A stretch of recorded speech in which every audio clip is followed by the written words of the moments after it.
Ya, ya estamos listos para poder empezar y mientras nos vamos terminando de conectar, vamos a ver un pequeño video.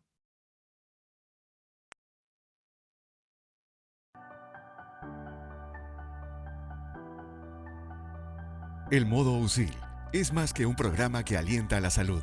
Es un auténtico estilo de vida saludable que le otorga sentido a nuestra cultura organizacional, el cual no solo se enfoca en identificar y erradicar los factores del síndrome metabólico y enfermedades crónicas no transmisibles desde un ángulo preventivo, sino que busca interiorizar en cada colaborador y en toda la familia USIL un estilo de vida que combina la actividad física, la alimentación saludable y el mindfulness. Y en respuesta a ello, hoy, 3 nuevas carreras surgen al interior del grupo educativo USIL.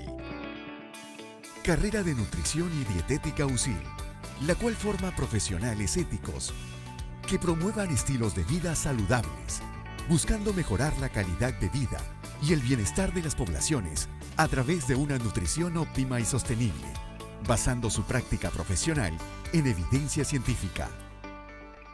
Carrera de Ciencias de la Actividad Física y del Deporte USIL, cuyo objetivo es la profesionalización en el deporte, con estándares internacionales en las áreas de gestión deportiva, actividad física para la salud, didáctica, planificación y masificación deportiva, proyectándose a ser la primera universidad con un centro de alto rendimiento.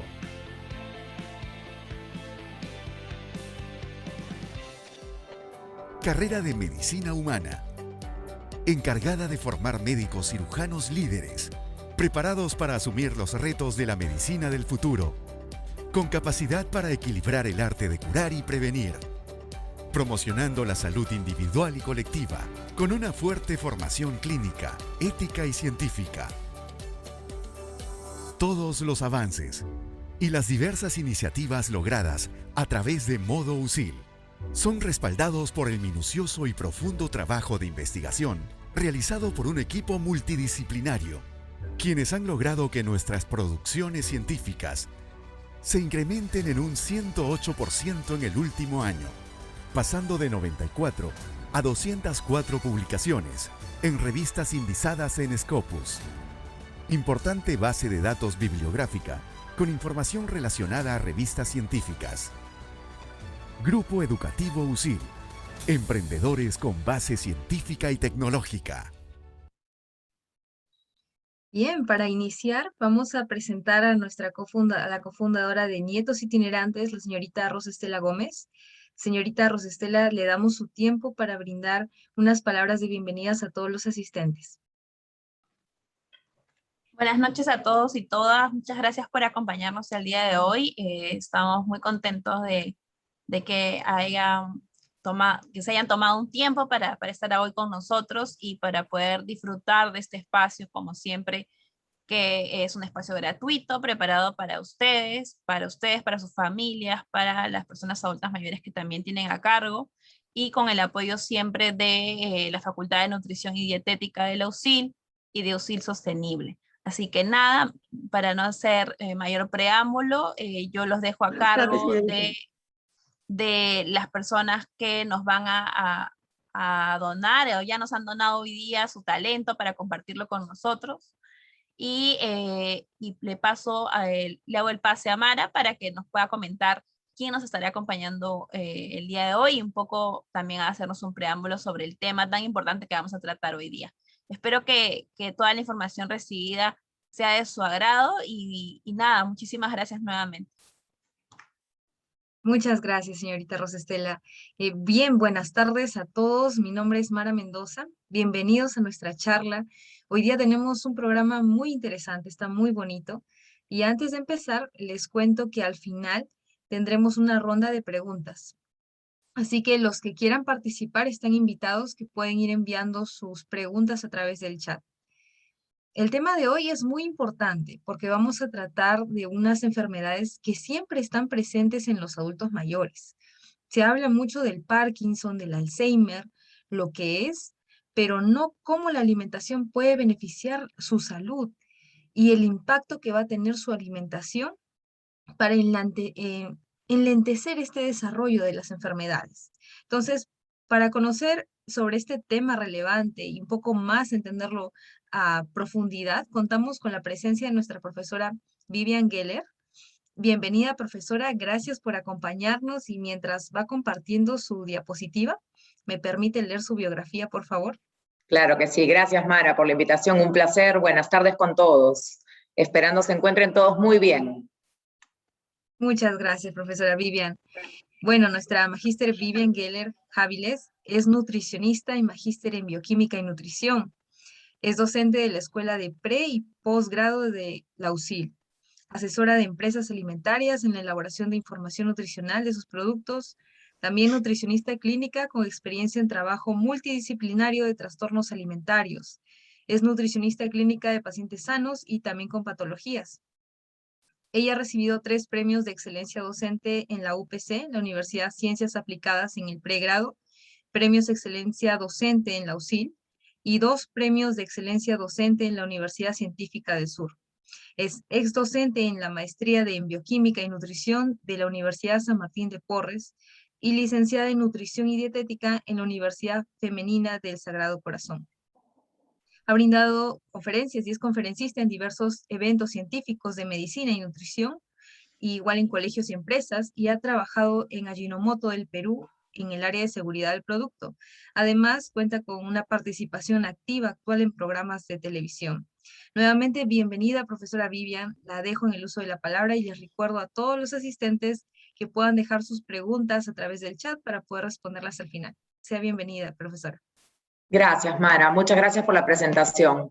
Un placer poder estar acá con ustedes hablando de este tema que es de tan importante, ¿no? Para nosotros, para tomarlo como un punto de partida, para ver el futuro, para aprender a respetar lo que es la alimentación y ese condicionamiento que hace tan importante sobre nuestra salud. ¿Ok? Vamos a hablar sobre alimentación en el adulto mayor que va desarrollando enfermedades como Alzheimer y Parkinson, pero primero he querido hacer un preámbulo porque eso en realidad no me tomaría mucho tiempo, sino más bien analizando un poco las características por las que van pasando los adultos mayores conforme van pasando los años y van llegando van acercándose al proceso de envejecimiento, y que creo que es importante también conocer un poco qué cambios sufren, ¿ok? Se escucha bien, ¿no? Sí, se escucha bien. Ah, ya, es que alguien abrió su audio, me parece. No sé si alguien quería decir algo.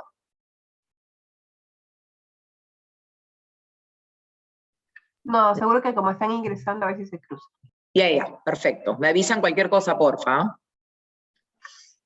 Primero, empezar haciendo un par de definiciones que creo que son importantes, ¿no? En base a la longevidad. Cuando hablamos de longevidad, hablamos un poco sobre lo que es el lapso de vida y la esperanza de vida, ¿no? El lapso de vida es una duración potencial máxima que pueden tener en la vida las personas, los seres humanos, y luego de múltiples discusiones se ha establecido que el máximo periodo que puede vivir una persona oscila entre los 120 y los 140 años.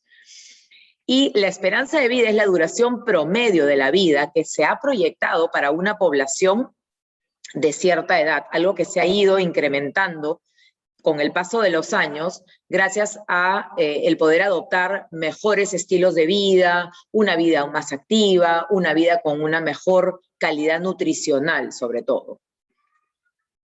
El proceso de envejecimiento es un proceso en realidad que se inicia desde la concepción y que culmina con la muerte, ¿no? Y se caracteriza por una pérdida progresiva de la masa corporal magra, así como diversos cambios que pueden darse en la mayoría de los sistemas corporales. Es algo que en realidad uno lo va a ir sintiendo muy de a pocos, que en algunas personas empieza a muy temprana edad, en otras personas tienen la suerte de que empieza mucho más adelante, y donde el nivel de los alimentos a escoger para poder garantizar la buena nutrición y la sumatoria, la compensación con la actividad física juegan un rol crucial para poder empezar un proceso de envejecimiento mucho más tarde y de una manera mucho más lenta, no progresiva.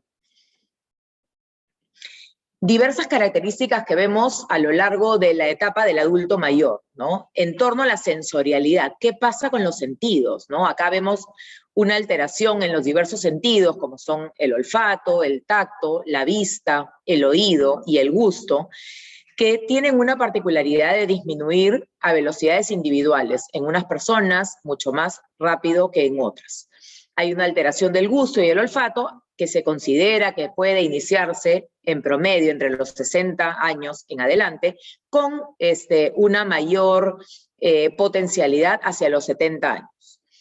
Disminuye la habilidad para poder detectar sabores, cuesta más detectar los sabores, por eso es que en muchos casos piden de repente agregar un poco más de sal a la comida, sazonarla mejor, condimentarla un poco más, todo obviamente en base a la tolerancia de la persona y en vista que la estimulación del sentido del gusto y el olfato inducen a diversos cambios en el metabolismo, como por ejemplo la secreción de la saliva, la secreción del ácido gástrico para poder efectuar los procesos de digestión, el aumento de los niveles de insulina que están en sangre y la disminución de una estimulación sensorial, pueden terminar todos ellos alterando diversos procesos del metabolismo, de todas las reacciones que se cumplen en nuestro cuerpo y en nuestro día a día. En torno a la salud bucal, podemos encontrar la aparición de la xerostomía. La xerostomía es la ausencia de la salivación. Y esto afecta más al 70% de la población adulta mayor, alterando de una manera significativa la ingesta de nutrientes, porque en primer lugar tenemos que ser muy conscientes que nosotros necesitamos de la saliva para poder ayudarnos a formar el bolo alimenticio, que es el producto, la mezcla de nuestra saliva con el alimento que ingiere de manera sólida nuestra boca y que nosotros, por efecto de la masticación y con ayuda de los dientes, masticamos, trituramos los dientes y gracias a la salivación vamos a poder formar ese bolo, que es lo que va a ayudar a transcurrir a través del tracto gastrointestinal y de esa forma facilitar mucho más el proceso digestivo. Es normal que durante el proceso de envejecimiento disminuya la salivación, se vaya perdiendo. Aproximadamente un 60% de los adultos mayores con dientes, con dentadura todavía, tienen deterioro en la superficie de las raíces y tienen mayor desgaste alrededor de los empastes dentales o pueden tener problemas con las encías, por ejemplo. Situaciones que ocasionan un poco de fastidio y que obligan a las personas a ir variando los hábitos alimentarios y a ir retirando de la dieta los alimentos que sean muy duros o que resulten de muy difícil masticación.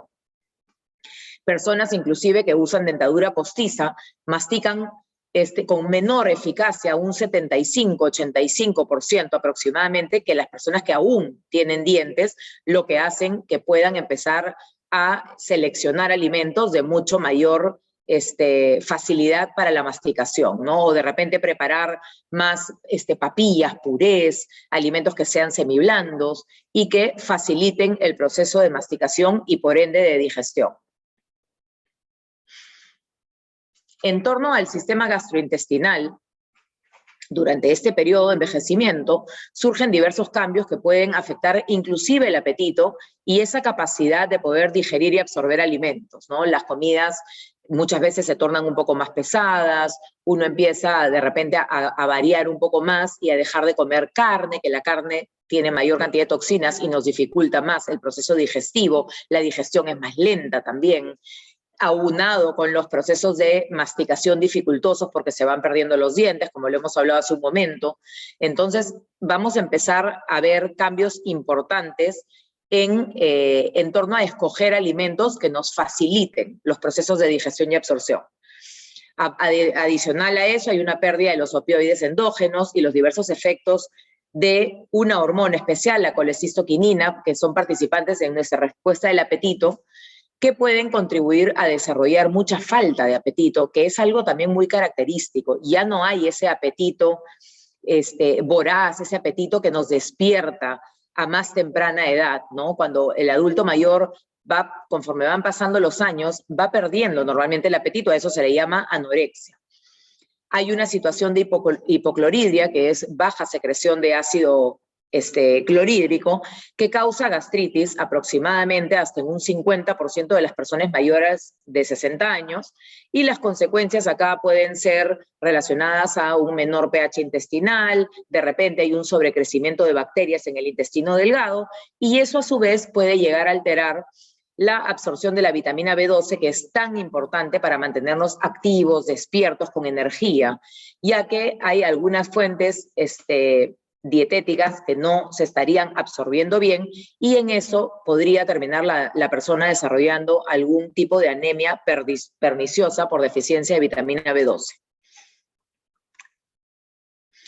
En torno a la salud cardiovascular, durante este proceso de envejecimiento, los vasos sanguíneos se vuelven menos elásticos, aumenta mucho más la resistencia periférica total, y por eso incrementa mucho la prevalencia de hipertensión arterial, que es mantener los niveles de presión arterial elevada, ¿no? En algunas personas, inclusive, empieza a muy temprana edad. Hay otros factores, quizá de índole emocional, el estrés en el que estamos expuestos, que pueden condicionar una aparición temprana en esta situación, pero es algo que normalmente se da con el paso y el transcurrir de los años, ¿no? Inclusive la presión sanguínea va a continuar en incremento en las mujeres mayores de 80 años, cosa que se puede regular tranquilamente con farmacología y con una buena dieta baja en niveles de sodio, ¿no? Los niveles séricos de colesterol total, el colesterol llamado malo, que es el LDL, también se incrementan mucho más en mujeres mayores de 70 años.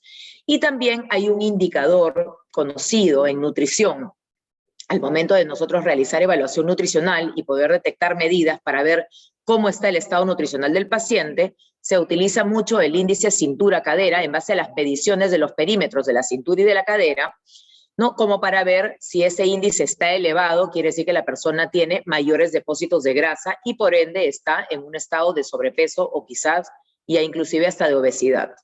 Otros factores, que hay asociados también es la ingesta elevada de alcohol, el tabaquismo. Hay mucha gente que sigue fumando aún a partir de los 70, 80 años, ¿no? Por ahí puede haber una alteración en los niveles de glucosa o de insulina plasmática en ayunas, que pueden estar elevados y que también pueden ir de la mano con el desarrollo de triglicéridos elevados por una ingesta un poco mayor o un poco incrementada en las harinas, ¿ok? En los cereales, en las harinas, en los azúcares también, con mayor énfasis en mujeres postmenopáusicas. En torno a lo que es músculo esquelético, es nuestro esqueleto, que también va sufriendo alteraciones. Hay un reemplazo progresivo, poco a poco, de la masa corporal magra por grasa y tejido conectivo, que parece ser una consecuencia normal de este proceso de envejecimiento, y eso es lo que conocemos como sarcopenia, ¿no? Que se refiere, se conoce, se identifica como un símbolo y un cambio muy fundamental que ocurre en este proceso de envejecimiento. Hay una disminución de la densidad ósea, la osteoporosis se hace mucho más frecuente, por ende las personas tienden a tener mucho más facilidad para poder caerse, golpearse, fracturarse. Hay que tener mucho cuidado con eso, hay que comer una buena dosis de calcio, vitamina D para poder fijarlo mejor, ¿no? Son varios tips que se van a ir dando ahí a lo largo de la conferencia. Y también hay otro problema de acortamiento de la columna vertebral que es normal, y por ende muchas veces nos quejamos y decimos, wow, me he achicado. Me imagino que a muchos de ustedes les ha pasado, inclusive nosotros a partir de los 40 años ya también vamos empezando a cortarnos. Hay problemas posturales también, ¿no? Son varios problemas que condicionan, pero hay un acortamiento que se ve a simple vista de la columna vertebral. La actividad física lo que hace es ayudarnos a poder mantener mucho más la integridad muscular y ósea. Por eso es que es tan recomendable poder practicar algún tipo de actividad física. Nadie dice que vayan a correr, a trotar, a hacer deporte de competencia. Yo creo que para todo hay una edad determinada, pero sí ejercitarse con algo, un poco de caminata, de repente las labores culinarias de la casa que nos permitan poder realizarlas, va a ser suficiente como para mantenernos inclusive activos y por ende con la mente mucho más despierta. Y vamos a ir entrando poco a poco a esta situación en torno a ver qué pasa desde el punto de vista neurológico, ¿no? Hay muchos estados confusos en los cuales se encuentran algunas personas mayores y que tienen diversas causas. Por ejemplo, puede haber,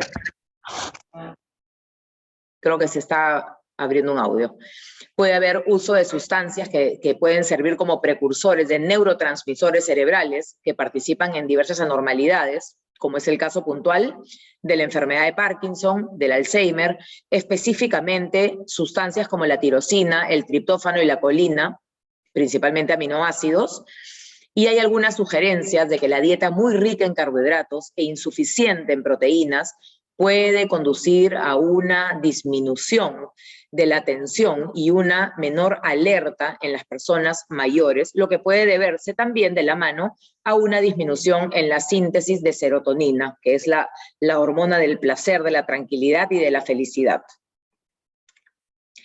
Lo neurológico viene acompañado de la salud psicosocial, del entorno, muchas veces las interrelaciones personales, familiares, las personas pueden cambiar de estado marital, puede haber un estado socioeconómico disminuido que no te permite realizar actividades en general, que te limita un poco más, puede haber mucha incapacidad para poder permanecer solos, ¿no? Puede haber una disminución de la agudeza visual y necesitar de la mano el hecho de estar siempre acompañado también. Y ya entramos acá a ver lo que es en sí la enfermedad de Parkinson y qué podemos recomendar para la alimentación de los pacientes que la puedan estar desarrollando, ¿no? Esta enfermedad de Parkinson es un trastorno considerado neurodegenerativo que se considera el más frecuente después de la enfermedad del Alzheimer, ¿no? Que globalmente afecta a 6.3 millones de personas y 1 de cada 10 son diagnosticados antes de los 50 años de edad, ¿ok? Y se estima que esta incidencia pueda llegar a ser de 20 de cada 100.000 y una prevalencia de 150 de cada 100.000. Como ven, no es despreciable la proporción.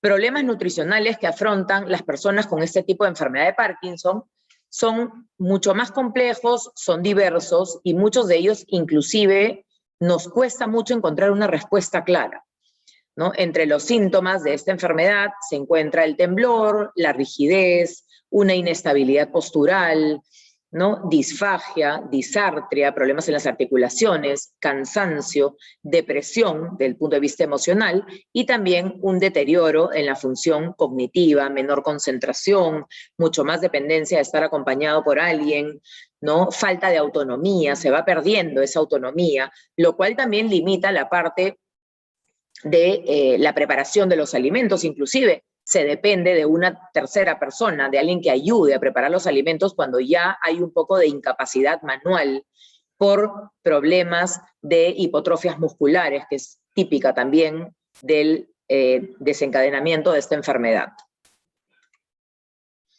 Desde el principio hay síntomas digestivos, hay una alteración de la motilidad intestinal, hay un retraso del vaciado gástrico, e incluso se puede dar situaciones de gastroparesia en los estadios ya mucho más avanzados, y todo esto lo que va a hacer es que los pacientes puedan presentar un riesgo elevado de malnutrición a lo largo de la evolución de la enfermedad, con algunas alteraciones nutricionales que pueden llegar a complicarse, que pueden hacerse mucho más graves, y hacer que la evolución de la enfermedad sea mucho más acelerada, deteriorando de la mano la calidad de vida de los pacientes. Pilares importantes que se deben de tener en cuenta para poder contrarrestar el avance de la enfermedad, ¿no?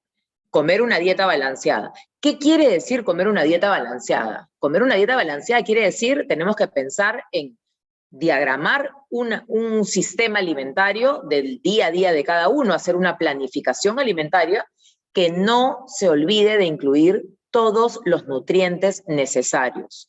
Si bien es cierto, la persona a esta edad ya no va a crecer y desarrollar, que es lo que nosotros decimos cuando hablamos de nutrición en la infancia, en la adolescencia, cuando todavía la persona está en edad de crecimiento, pero la parte más importante acá es comer de manera balanceada para poder mantenernos saludables, mantenernos con fuerza, mantenernos más jóvenes, mantenernos con una buena salud, prevenir enfermedades, prevenir, por ejemplo, que un virus, una bacteria nos afecte. ¿De qué manera? A través de la dieta completa y muy bien balanceada, fortaleciendo mucho nuestro sistema inmunológico.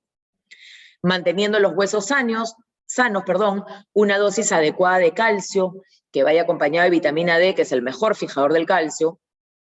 Los lácteos, podemos hacer lácteos descremados, por ejemplo, que son una maravilla, y a su vez aprovechar la maravillosa calidad de proteína que nos aportan. Aprender a regular el proceso digestivo, aprender a darnos cuenta qué cosa nos cae mal, qué cosa nos produce cierta intolerancia, y ese tipo de alimentos que sentimos que no nos cae bien, que no lo podemos digerir, que nos da de repente un poco de abalonamiento, malestar en general, simplemente tratar de identificarlo y de retirarlo de nuestra dieta. Es algo que nosotros no lo podemos procesar de manera adecuada. Equilibrar los medicamentos para aquellas personas que consuman medicamentos y los alimentos que se ingieren a diario. Muchas veces hay interacciones entre fármacos y nutrientes de los alimentos, y aprender a ajustar las prioridades nutricionales a la etapa de la enfermedad, ¿no? Hay ciertos alimentos que son de gran importancia, la proteína es uno de ellos, que nos va a ayudar a un mantenimiento del organismo en un buen estado, fortalecimiento de las defensas, obviamente nuestro sistema inmunológico, y sobre todo mantenernos bien nutridos, siempre viendo de la mano que la persona esté sana dentro de todo el aspecto de salud que involucra, que no tenga problemas renales, que no tenga problemas de repente de hipertensión arterial, que no tenga una diabetes asociada. Por eso es que es importante analizar a cada persona de manera totalmente individualizada. ¿Ok? Cada paciente es un mundo diferente.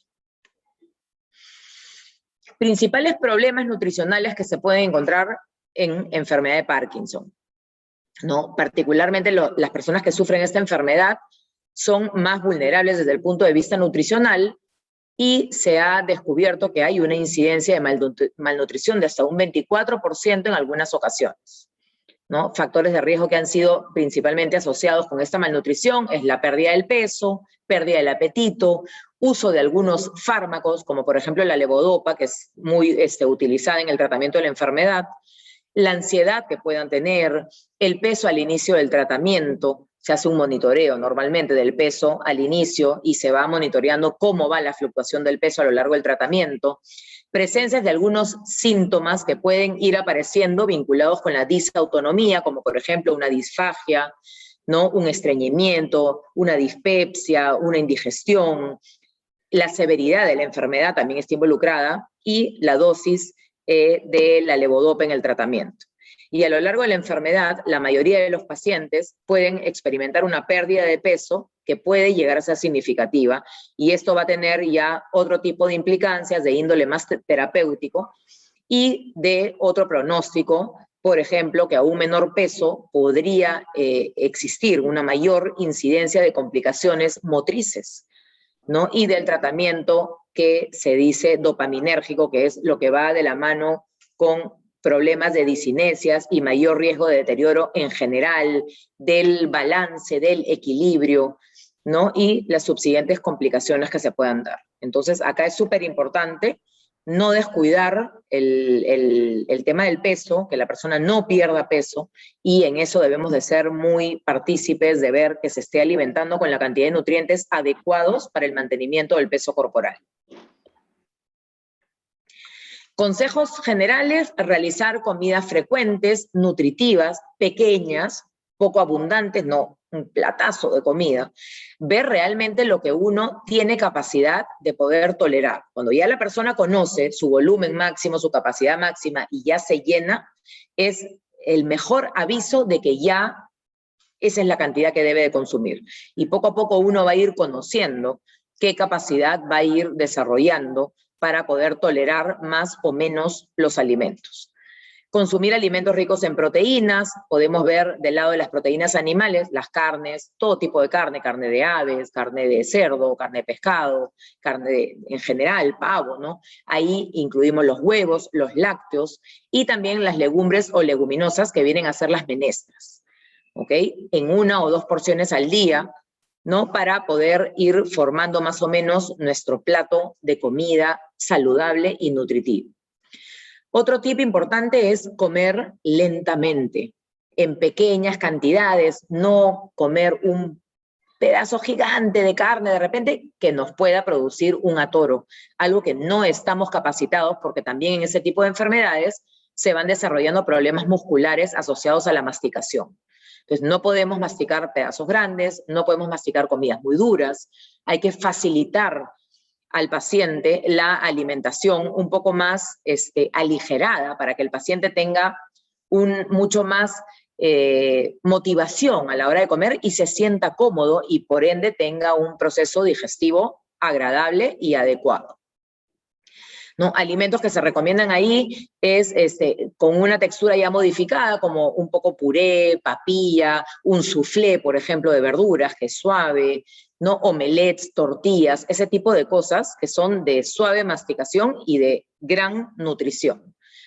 Evitar alimentos extremadamente líquidos y extremadamente calientes, o sea, calditos y sopas, para poder prevenir atoro cuando hay algún problema de disfunción muscular y la persona no puede deglutir ya de manera adecuada, y el líquido es lo que mayor atoro o aspiraciones inclusive podría producir.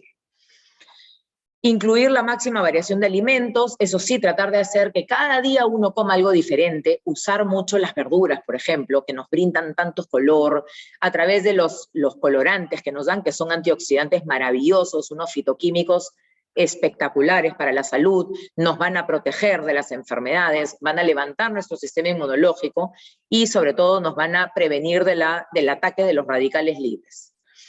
¿Okay? Y siempre que se pueda, recomendar realizar algún tipo de ejercicio físico, ya lo hemos mencionado, no hay necesidad de hacer deporte extenuante ni de competencia, pero siempre de repente el mejor ejercicio, la mejor actividad física podría ser una caminata, por ejemplo.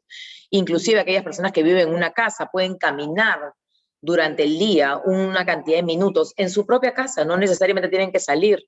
Cuando es verano, aprovechar el solcito, salir un poco a ver un poco de verde en los jardines, a un parque, ahí con mucho más facilidad. El invierno acá es muy crudo y lo que tenemos que hacer muchas veces es protegernos de los cambios climatológicos para no resfriarnos también. Tenemos que garantizar que el paciente esté sumamente sano. No descuidar también acá la cantidad de líquido que hay que beber para evitar problemas de deshidratación, aun si el paciente no refiere sensación de sed, ¿no? En caso de estreñimiento, es útil también manejarlo con una buena dosis de frutas y verduras, ¿no? Ahí se recomienda de repente tomar beber, ¿no? Agüita remojada de 2 a 3 ciruelas que se han dejado inclusive remojando desde el día anterior, pueden ser guindones también, en ayunas, inclusive con agua tibia, ¿no? O pueden hacerse infusiones de semillas de linaza, puede utilizarse el yogurt, de preferencia descremado, para evitar la ingesta de grasas saturadas, y se puede añadir algún tipo de suplemento de fibra, puede ser harina de linaza, puede ser salvado de avena. Hay muchas fuentes de fibra diferentes que las podemos agregar y aprovechar el yogurt, que tiene una textura súper agradable, un delicioso sabor, y tratar de disfrazarlas. Muchas veces hay muchas personas que les molesta la textura y el sabor de la fibra en sí, pero combinada con yogurt mejora y motiva más a la persona a consumir y nunca dejar de lado la fruta que es tan buena. Simplemente las personas que tengan algún tipo de advertencia, como por ejemplo que tengan una diabetes o una hiperinsulinemia, van a tener que preferir las frutas menos dulces para no abusar de la ingesta de fructosa que vienen a través de ellas de manera muy natural. Mantener una buena higiene bucal y siempre, bueno, estar de la mano con los consejos del médico, que es el que mejor los va a guiar en este caso, ¿no? Consejos importantes en torno a la elaboración de comidas. Tipos de cocción es muy importante, se puede emplear cocción a vapor, al horno, a la plancha, salteados, sancochados, guisados. Hay un montón de preparaciones, soufflés, por ejemplo, una crema más espesita, que tenga verdura, que tenga un pedazo de papa, que tenga leche, ¿no? Hay 1000 formas de preparar, ¿no? Crear variación en las preparaciones, incluir todo tipo de alimentos, hacerlas variadas, ver mucho el colorido. Acuérdense de que el colorido es crucial para saber que tenemos rojo, morado, verde, amarillo, y ahí estamos garantizando toda la presencia de estos antioxidantes fitoquímicos que son una maravilla para mantenernos mucho más sanos. Y simplemente cuidar la ingesta de sal, siempre medir la sal. Sabemos que conforme van pasando los años tendemos a poder contraer hipertensión arterial, y eso va de la mano con la ingesta de sodio en la dieta, y la principal fuente de sodio es la sal de mesa. Entonces, acostumbrarnos a bajar las cantidades de sal, comer poquita sal, y acostumbrarnos a no usar el salero en la mesa y no salar la comida en exceso, que yo me imagino que varios lo hacen. Se puede usar, por ejemplo, la contraparte para cuidar mucho la salud de la hipertensión, aun cuando el paciente ya está declarado hipertenso. Hierbas naturales, por ejemplo, orégano, tomillo, estragón, salvia, ¿no? Mejorana. Hay un montón de hierbitas que pueden ayudarnos a mejorar el sabor de los alimentos sin proporcionarnos nada de sodio, ¿ok? Y bueno, el Alzheimer, para finalizar, es un tipo de demencia que ocasiona un deterioro progresivo del cerebro, produciendo una pérdida paulatina de la memoria y una alteración de la mano de las diversas capacidades intelectuales de la persona. No hay causas exactas aún. Actualmente existen diversos tratamientos que pueden retrasar su evolución, y debido a los diversos cambios que se producen a lo largo de esta enfermedad, como son, por ejemplo, la confusión, la distracción de la persona, falta de concentración, ¿no? Confusión con los horarios, por ejemplo, específicamente, de repente en algunos casos hay mayor hiperactividad, dificultad en la masticación, dificultad en la deglución, ¿no? Son personas que son candidatas a una alimentación adecuada, donde no se debe de descuidar la garantía de presencia de todos los nutrientes necesarios. En este caso, consejos generales: realizar comidas frecuentes, que sean nutritivas, no a gran escala, no comer un plato gigante de comida, comer sentado, ¿no? Hacer un espacio de alimentación que sea el espacio adecuado, no ir y comer parado en la cocina mientras estamos conversando con otra persona, ¿no? Tenemos que generar un espacio importante para poder sentarnos a alimentarnos en un ambiente tranquilo, agradable, y sobre todo evitar distracciones en el paciente. Cuidar la presentación del plato, nuevamente la importancia de los colores, un plato variado, vistoso, bien preparado, ¿no? Con un buen aroma que motive al paciente a tener ganas de comer, ¿ok? No necesitamos, como dice ahí, ¿no? Un plato colorido y un plato variado vale más que un plato muy lleno, muy saturado de cantidad. Cuidemos las cantidades también para evitar a futuro problemas de sobrepeso. Y en caso necesario, hacer modificaciones en la consistencia de los alimentos, también manejar texturas más suaves para prevenir atoros, por ejemplo, no hacer consistencias muy variadas en un plato, tratar de mantener una sola consistencia para que eso no cause desasosiego y desconcentración al momento de masticar en el paciente. Preparar alimentos que se puedan comer con las manos. Miren qué importante. ¿Qué cosa nos recomienda? Por ejemplo, torrejitas de verduras, croquetas de atún, hamburguesitas. Se pueden variar con los tamaños. No tiene que ser la típica hamburguesa grande. Pueden hacerse 3 hamburguesitas chiquitas que inclusive van a dar como una especie de jugueteo, un juego, una atracción diferente en el plato. ¿Ok? Entonces, esa parte es bien importante. Se pueden hacer, por ejemplo, torrejitas de espinaca, ¿no? Algunos hacen, por ejemplo, torrejitas de lechuga mezcladas con huevo. Hay un sinfín de oportunidades para poder utilizar las verduras en N formas y aprovecharlas al máximo. De igual manera, cuidar la hidratación. En caso de dificultad de tragar, se puede hacer uso de algunos agentes espesantes cuando el alimento es muy líquido, como ya lo mencionamos también en el Parkinson. En realidad los consejos son muy similares, ¿no? Mantener una buena higiene bucal también en el caso del paciente. Si tiene algún riesgo de lesionarse, utilizar, por ejemplo, utensilios que sean de plástico, de melamine, que sean más inofensivos, ¿ok? No loza, no vidrio, que no puedan ser propensos a que se puedan caer, romper y dañarse. Y de igual manera también seguir los consejos siempre de un médico especialista que pueda guiarlos de la mejor manera posible. Y en torno a la elaboración de comidas, elaborar platos en forma de puré, triturado, texturas suaves, amplia gama de colores y formas, ¿no? Evitar grumos, por ejemplo, huesecillos, espinitas, por ejemplo, cuando damos pescado, que es lo mismo que pasa con los niños. Toca una espinita y es un agente causal de un atoro. Los niños también tienen la masticación muy distraída, muy similar a los adultos mayores. Por ende, tenemos que tener cuidado, mucho cuidado, en huesitos, en espinitas, ¿no? En nervios, que pueda molestar la textura. Hay personas que son muy sensibles a las texturas y que basta que toquen a través de los dientes con un pedacito de algo duro que no sea parte de la textura de la comida y ya como que se descuadran, inclusive se molestan, ya no quieren terminar de comer. ¿Ok? Bueno, emplear los condimentos suaves, como los ya mencionados, los condimentos naturales. Albahaca, por ejemplo, también es un gran apoyo, es un gran proveedor de sabor, es un sabor muy especial, muy fresco. Se puede usar la salsa de soya condicional a los niveles de hipertensión que pueda tener el paciente.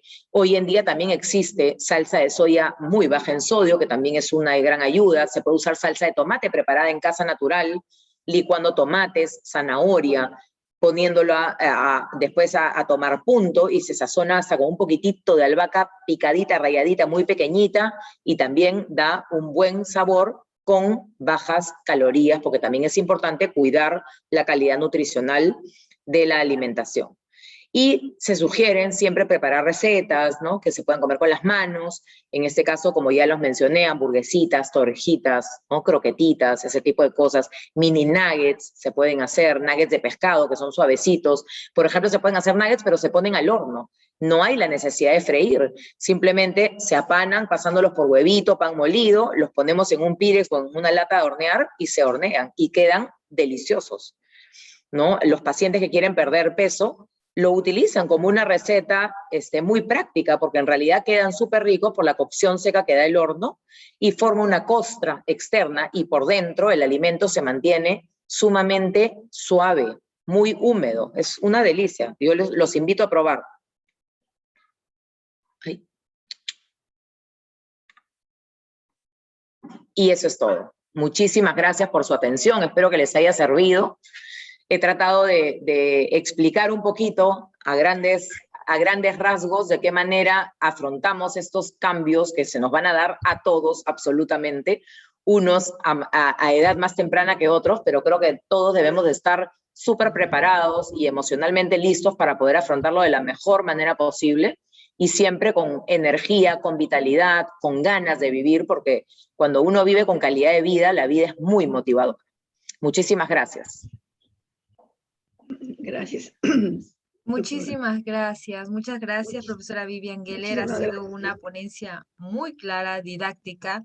Estoy segura que muchos de los asistentes tendrán ya mucho más claro y nos ayudará bastante a mejorar los hábitos alimentarios. Creo que todos hemos estado tomando apuntes para poder ayudar a quienes tenemos en casa, nuestros amigos, adultos mayores, que podamos compartir este conocimiento. Le comento que tenemos algunas preguntas que Claro han que generado sí. mucho interés. Con mucho Tenemos gusto. a nuestra primera pregunta. Buenas noches, licenciada Vivian. Mi mamá tiene Parkinson, es diabética. Por los medicamentos que toma, se estriñe demasiado y no quiere tomar agua. ¿Qué puedo darle? Gracias por su respuesta.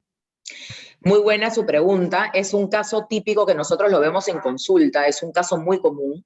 Cuando el paciente tiene estreñimiento y le cuesta mucho tomar agua, hay que probar en primera instancia con otro tipo de líquidos. De repente, si no es agua, infusiones, por ejemplo.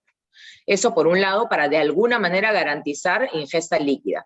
De lo contrario, cosas que nos van a ayudar mucho: verduras, frutas, tratar de ver si hay una buena masticación y no hay problemas de atoro, utilizar la cáscara, porque en realidad la cáscara es la mejor fuente de fibra. O sea, por ejemplo, no sacarle la cáscara a la manzana, no sacarle la cáscara al melocotón, al tomate. A ese tipo de cáscaras me refiero. No cáscaras gruesas, ni cáscaras que estén expuestas y no muy limpias, ¿no? Entonces, si se puede, enhorabuena, pero todo tiene que ser condicional a ver cómo está la salud integral del paciente. Utilizar fibra de la mano, por ejemplo, ahora está muy de moda las semillas de nopal. Las venden en todos los supermercados, y mis pacientes me refieren, los que sufren de estreñimiento crónico, que el nopal ha sido realmente la solución a su problema de estreñimiento. Mezclarla con un poco de yogurt. En el caso de su mami, que es diabética, el yogurt siempre debe ser descremado, porque no tiene grasa saturada, y hay que cuidarle mucho también los triglicéridos a la mami, en ese caso, que están asociados a desbalancearse en el proceso de diabetes. y porque tienen presencia de edulcorante en lugar de azúcar. Entonces ahí hay que ser muy, muy cautos y muy cuidadosos con el resto de alimentos que conformen la dieta y aprender a combinarlos. Pero yo creo que acá el punto de partida es garantizar una buena cantidad de verduras, sobre todo verduras que son menos dulces de las frutas en este caso, y dentro de las frutas utilizar las menos dulces, ¿no? En este caso se puede usar melocotón, melón, ¿no? Papaya, por ejemplo, evitar la naranja, porque la naranja sabemos que tiene un índice glicémico bastante alto y tiene mucha glucosa. La naranja tiende a subir mucho los niveles de azúcar, así que hay que cuidarla mucho en los pacientes diabéticos. Espero que le haya servido el consejo. Gracias, profesora Vivian. Tenemos otra pregunta. Buenas noches, licenciada. Mi abuela tiene Alzheimer y diabetes.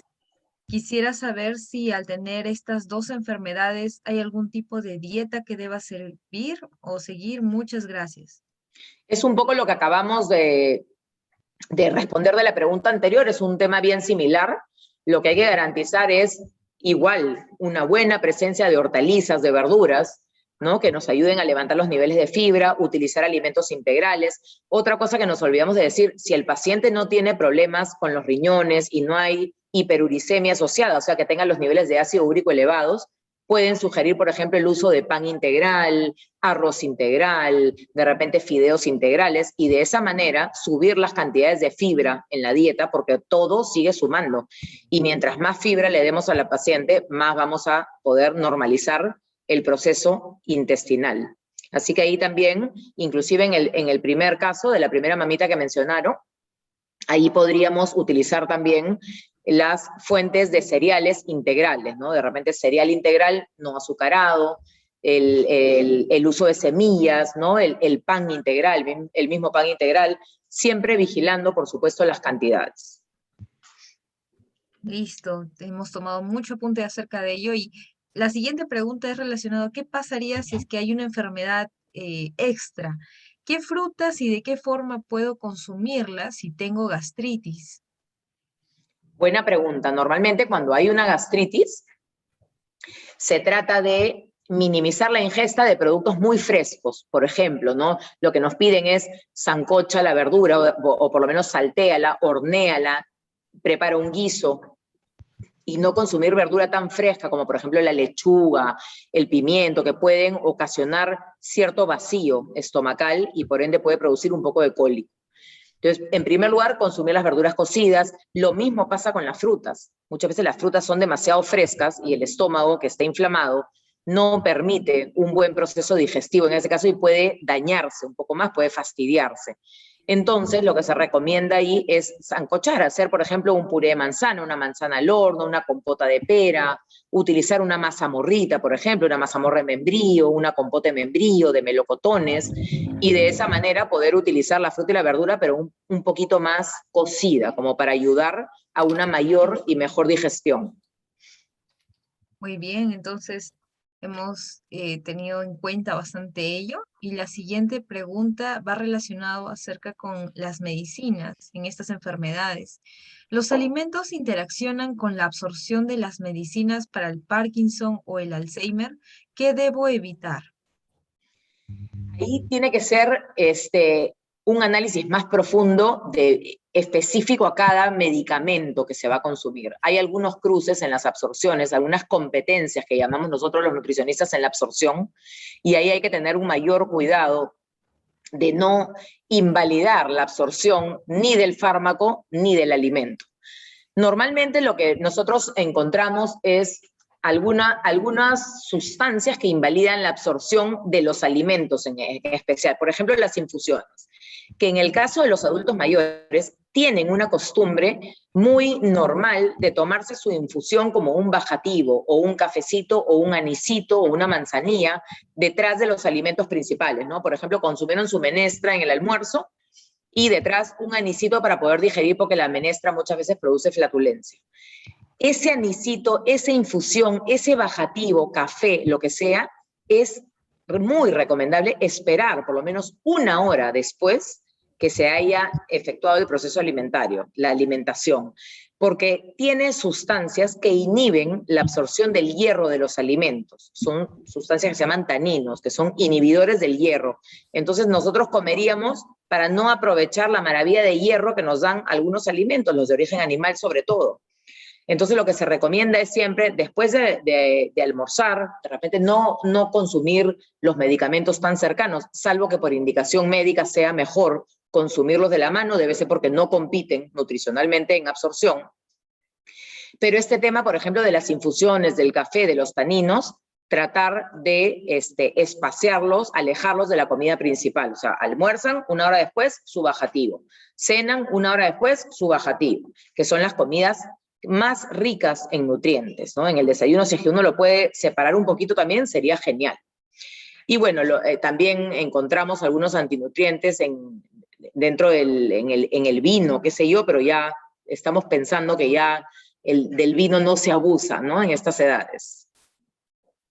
Muchas gracias. Entonces hemos aprendido también acerca de cómo podemos espaciar estos tiempos para evitar que de repente pueda haber una interferencia ahí con nuestros medicamentos. Y justo relacionado ahí a la alimentación, mencionan cuántas veces a la semana y cómo debo comer menestras. Miss Vivian, creo que su micro está apagado. No sé por qué me silencié. Ya. Las menestras son una maravilla de alimento, es proteína de origen vegetal, que siempre necesitamos consumirla casada de la mano con un cereal, por eso es que hay la costumbre de comer la menestra con el arroz, y todavía va a maximizar más la calidad nutritiva de ese plato si nosotros la juntamos con alguna fuente de vitamina C. La zarcita criolla que tanto gusta con su limoncito, de repente tomar una limonada de la mano con el consumo del alimento, una mandarina de postre, ¿no? Alguna fuente de vitamina C que ayude, que se absorba mejor ese hierro que nos da la menestra, que es un hierro de origen vegetal, un poco más débil, y que necesita este casamiento con el cereal y con la vitamina C para poder maximizar más su efecto de ser mejor absorbido por nuestro organismo. Entonces se puede consumir 2 veces por semana sin ningún problema. Es cuestión de una organización del menú semanal de la casa. Excelente, entonces ahora ya estamos listos, creo que va a empezar la otra semana el lunes con lentejas y todo, vamos a preparar igual. Lunes de lentejas, sí. Excelente. Lunes de lentejas. Sí, excelente. Es una buena sí. costumbre. Sí, ahora vamos a tenerlo nuestro cereal también ahí para poder absorber el hierro de ¿Cómo? las lentejas. Y justo ahí relacionado hay una pregunta, si nos puede dar un ejemplo de desayuno para una persona con Parkinson y una con Alzheimer. Perfecto. En realidad lo que tenemos que hacer es analizar siempre que se garantice la presencia de cada grupo de nutrientes, que haya una fuente de proteína, una fuente de carbohidrato, una fuente de grasa, que en este caso puede ser un poquito de mantequilla, por ejemplo, dependiendo siempre cómo esté la salud integral del paciente, que no hayan contraindicaciones de la mano. Y nunca descuidar las vitaminas y minerales que nos las van a proveer principalmente las frutas. Entonces se puede hacer de repente una mazamorrita de fruta utilizando un poco de chuño, ahí tenemos presencia del cereal también. En algunos casos muchos prefieren la avena, ¿no? La textura de la avena es muy beneficiosa para poder ser digerida con mucho más facilidad, deglutida inclusive, y a muchos les gusta ponerle trozos de fruta a la avena. Inclusive en algunos casos les gusta picarle frutos secos, de repente trocitos pequeños de pasa, trocitos pequeños de guindones para mejorar la calidad de la fibra de la avena, siempre y cuando no hayan problemas en el proceso de masticación involucrados, ¿no? Entonces ahí estaríamos garantizando el cereal, que es el carbohidrato, nos faltaría la proteína, un huevito pasado, por ejemplo, o de repente una taza de yogur, utilizar el yogur descremado de preferencia, del sabor que quieran, pero tratar de comprar el descremado por menor concentración de grasas saturadas que en realidad no las necesitamos en el día a día alimentario. Entonces tenemos la fruta, tenemos el cereal, tenemos la proteína, y dentro de la fuente de grasa Cuando ponemos otro tipo de frutos secos, como por ejemplo un poco de pecanas, un poco de nueces, si es que se pueden masticar bien y no hay problemas involucrados, se le puede poner eso a la avena y es una avena bien enriquecida y bien saludable. O de lo contrario, de repente hacer un pancito con mantequilla sustituyendo la avena para tampoco no incurrir en excesiva cantidad de nutrientes a la hora de preparar. Yo creo que para ambas enfermedades funciona perfecto, más o menos los parámetros son bien similares, y en ese caso simplemente el mensaje es, nunca descuidemos que nos falte un grupo de alimentos. Creo que la base de la nutrición es que en nuestras comidas principales, sobre todo, que son las comidas que tienen la mayor carga de nutrientes, nunca nos falten los nutrientes esenciales. Eso es crucial. Muchas gracias. Entonces, vamos a tener que poner en práctica eso de que no nos pueda faltar ningún grupo de estos alimentos. Y vamos a terminar con una última pregunta que menciona, siempre nos sugieren consumir alimentos con probióticos como el yogur. ¿Esto ayuda en estas enfermedades? Buena pregunta. Los probióticos están súper diseñados para poder ayudar a mejorar la calidad digestiva de la persona y poder ir al baño, evitar el estreñimiento, ¿no? Ayuda a una mejor salud intestinal, por así decirlo. Así que los probióticos son siempre bienvenidos. Tratar de consumir algún tipo de yogur con probióticos, pero siempre escogiendo que sean descremados. Por la edad hay que cuidar mucho la parte de las grasas, no desarrollar problemas de dislipidemias, no tener el colesterol alto, los triglicéridos altos. Es parte del cuidado integral que debemos de garantizar a los pacientes.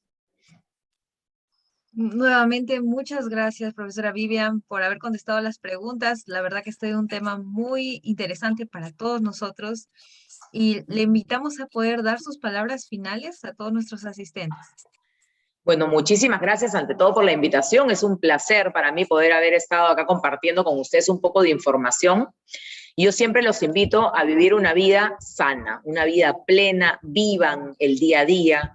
Nadie sabe en realidad cuándo va a terminar nuestro periodo de vida. Hay que vivirlo con plenitud, hay que vivirlo con calidad de vida. La calidad de vida va de la mano con la calidad de nuestra alimentación y con la calidad de nuestra salud emocional. Practicar un poco de ejercicio físico, no vivir tan sedentarios, no dejar que nos gane la flojera, ¿no? Y estar todo el día sentados. Seamos más activos, más proactivos, más despiertos, y que eso sea una motivación para siempre querer amanecer contento, viviendo un nuevo día y sobre todo con un estado de salud óptimo y con una vida nutricional muy saludable. Muchísimas gracias y que estén todos muy bien. Muchas gracias, profesora Vivian. Gracias por el tiempo que se ha tomado. Todos estamos muy motivados ahora a poner en práctica todos estos consejos. De verdad, muchas gracias por el tiempo. No, un placer. A continuación, Gracias, doctor. vamos a poder mostrarles un material educativo que vamos a hacerles llegar a cada uno de ustedes. No sé si se puede llegar a proyectar, directora.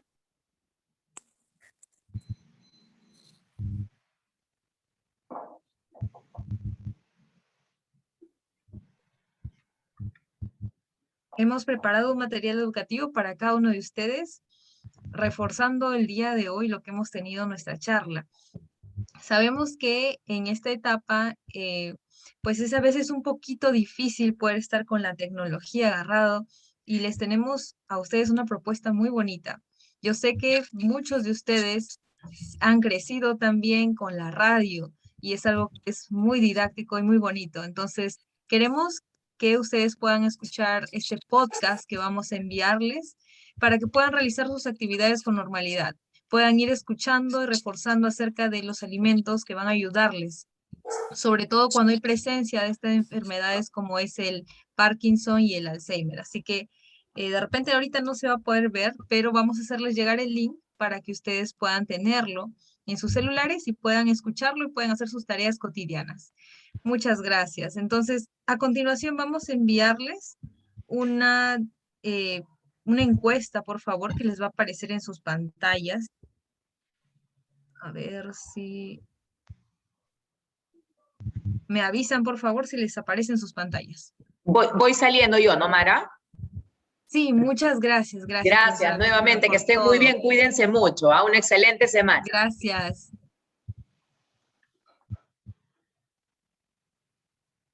Me avisan, por favor, si se ven. Ahí están, me han puesto la señorita Margarita Sedano. Muchas gracias. Entonces, vamos completando esta encuesta de satisfacción porque nos gustaría saber de parte de ustedes si está yendo bien estas ponencias, qué les gustaría mejorar, qué podemos hacer. Muchas gracias por responderlo.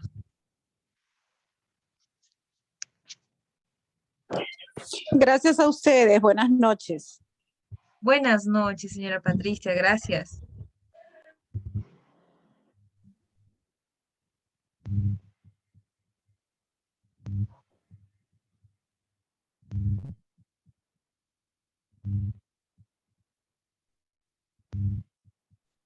Ok, acá puedo ir proyectándolo mientras van ustedes completando. Mientras van Hola, completando. yo no puedo mandar la encuesta porque pongo enviar y no sale nada. Oh, ya, seguro llegó inmediatamente, no se preocupe. Ah, ya, Solamente le ok. presiona enviar y ya nos ha Ya. llegado. Muchas Ah, gracias. Bien, como pueden ver ahorita en la pantalla, cuando ustedes le hagan clic en el enlace que vamos a enviarles a sus celulares, a sus correos, les va a aparecer lo siguiente. Alimentos beneficiosos para adultos mayores con Alzheimer y Parkinson. Es acerca del taller que hemos tenido el día de hoy. Entonces, para reforzar todo lo que a veces hemos tenido el día de hoy, porque a veces la memoria es frágil, nos olvidamos algunas cosas, le van a dar clic solamente en el botón verde y va a empezar a reproducirse todo un breve comentario de 23 minutos, lo que hemos tratado hoy día. Entonces, les invitamos que ustedes puedan escucharlo, está ahí grabado las veces que ustedes quieran, puedan compartirlo con sus familiares, con sus amigos, para reforzar lo que hemos aprendido el día de hoy. Este podcast gracias. es como si fuera un programa radial. Gracias a ustedes.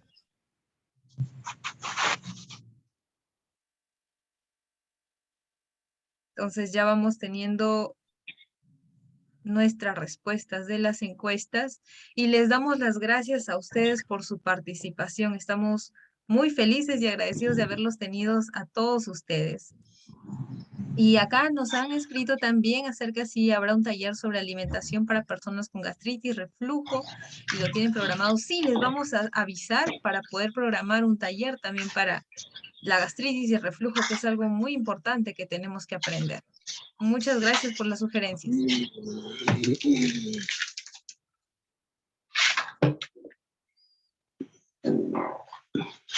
También les vamos a enviar la grabación. Gracias por ahí las preguntas que nos están haciendo.